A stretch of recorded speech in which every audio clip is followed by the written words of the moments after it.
Mohanavani Telugu podcast వింటున్న శ్రోతలందరికీ హృదయపూర్వక ధన్యవాదాలు.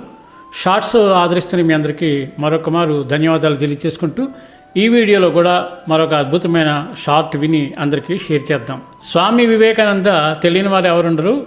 స్వామి వివేకానంద ఒకసారి భయపడినప్పుడు సడన్గా ఆయనకి ధైర్యం వచ్చింది. ఏ రకంగా ధైర్యం వచ్చిందో, ఏ సమయంలో వచ్చిందో ఈ కథలకు వెళ్ళి తెలుసుకుందాం. ఒకసారి వివేకానంద స్వామి, ప్రేమానంద స్వామి, ఫకీర్ బాబు మొదలైన వారితో కలిసి కాశీనగరానికి వెళ్ళారు. అక్కడ గల పావన గంగా నదిని, విశ్వేశ్వర, అన్నపూర్ణ మొదలైన పవిత్ర దేవాలయాలను దర్శించారు.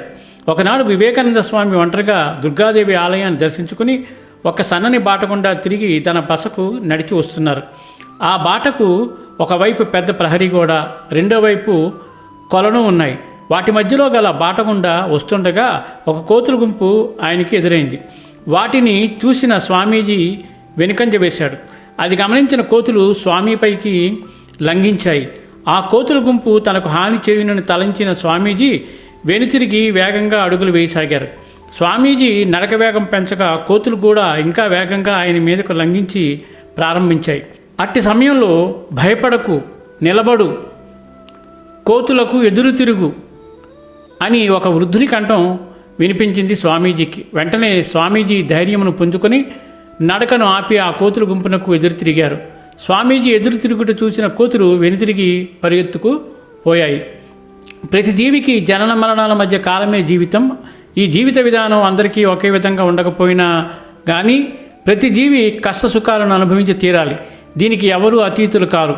ఏ ఒక్కరి జీవితము పూర్తిగా సుఖమేమూ కాదు, కష్టాలమయము కాదు. కష్టసుఖాల సమ్మేళనమే జీవితం. తాళం కప్పను తయారు చేసేవాడు తాళం చెవిని కూడా తయారు చేస్తాడు.